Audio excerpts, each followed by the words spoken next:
Hi everyone, how are you? Today நாள் எப்படி போச்சு? எந்த விஷயத்த நம்ம என்ன பண்ணக்கூடாதுன்னா, யோசித்து இப்போ பண்ணலாமா செய்யக்கூடாதான்றது யோசித்து எல்லா விஷயத்தையும் நம்ம என்ன பண்ணிடுறோம், மிஸ் பண்ணிடுறோம். சின்னதாக ஒரு ஸ்டோரி ஒன்று சொல்கிறேன் பாருங்கள். ஒரு காட்டில் ஒரு சிறுத்தை இருந்துதான். அதுக்கு நல்ல பசி, சரியான பசியில் இருக்குது.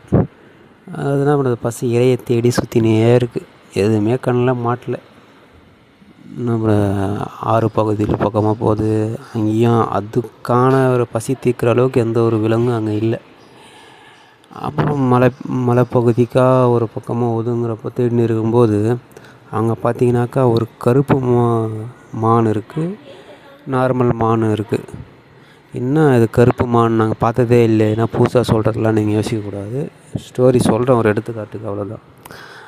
அப்போ என்ன ஆகுது, இது நல்லா ரொம்ப ஒரு கேர்ஃபுல்லாக போகுது. அந்த இரையை பிடிக்கிறதுக்காக ரொம்ப கேர்ஃபுல்லாக அமைதியாக போகும். நீங்கள் டிவியில் கூட பார்த்துருக்கலாம், எந்தளவுக்கு ஒரு இரையை பிடிக்கணுன்னா எவ்வளோ சைலண்ட்டாக எவ்வளோ காமாக போகும் தெரியும். அந்த மாதிரி ரொம்ப கேர்ஃபுல்லாக போகுது. ஆனால் என்ன ஆகுது, இது சிறுத்தை வறுத்து அந்த 2 மானுமே பார்த்துட்டு என்ன ஆகுது, ஆஹா நம்ம காலியாக போகிறோண்டான்னு சொல்லிட்டு நினச்சின்னு இருக்குது. அப்படியே நைஸாக எஸ்கேப் ஆகுது. ஓகேங்களா? ரெண்டுமே ஒரு பக்கம் ரைட் சைடு, ஒரு பக்கம் லெஃப்ட் சைடு அப்படின்னு சொல்லிட்டு என்ன ஆகுதுன்னா, சைடும் இந்த மாதிரி அழகாக எஸ்கேப் ஆகுது. இதை இந்த மான் என்ன பார்த்துது, எஸ்கேப் ஆகிறதுனால அது 2 மானுமே எஸ்கேப் ஆகுதுன்னு சொல்லிட்டு பார்த்துக்குது. யோசிச்சுனே இருக்குது, ரொம்ப நேரமாக யோசிக்குது, எதை பிடிக்கிறதுன்னு தெரியலையே. அதுக்கப்புறம் டிசைட் பண்ணுது, சரி கருப்பு மானை பிடிச்சி சாப்பிட்லாம், அதோடய இறைச்சி ரொம்ப டேஸ்ட்டாக இருக்குன்னு சொல்லிட்டு அதை ட்ரை பண்ணுது.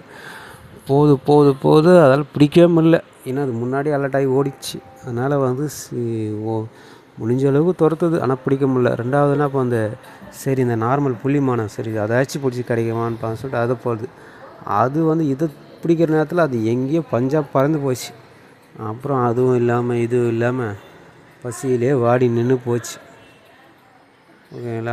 இதில் என்ன சொல்ல வரேன்னா, நம்மளுக்கு இது கிடைக்குமா, இது கிடைச்சா இது பெட்டராக இருக்குமா, அது கிடைச்சா இது பெட்டராக இருக்குமா, நம்மளுக்கு எது முடிவாக இருக்குதோ அது கண்டிப்பாக வரதான் போகுது. நமக்கு கண்ணு முன்னாடி இருக்கிறது உடனே என்ன பண்ணணும், அது நம்ம தேவை, அந்த நேரத்தில் தேவை இருக்குதுன்னா உடனே அது சிறுசோ பெருசோ ஏதோ ஒன்று முதல்ல நம்ம என்ன பண்ணணும், நம்ம தேவையை பூர்த்தி செஞ்சுட்டு பிறகு மிச்சம் இருக்கிற தேவையை என்ன பண்ணணும், இது நல்லதா கெட்டதான்னு யோசித்து நம்ம டிசைட் பண்ணணும். நம்ம பெருசாக ஆசைப்பட்டோன்னா சிறுசு கூட கிடைக்காம போயிடும். அதுக்காக நீங்கள் என்ன பண்ணுங்கள், எதையும் தாமதிக்காதீங்க. கிடைச்சதை சந்தோஷமாக ஏற்றுன்னு அனுபவிங்க. ஓகேங்களா? இது ஏதோ சின்னதாக ஒரு அட்வைஸ்.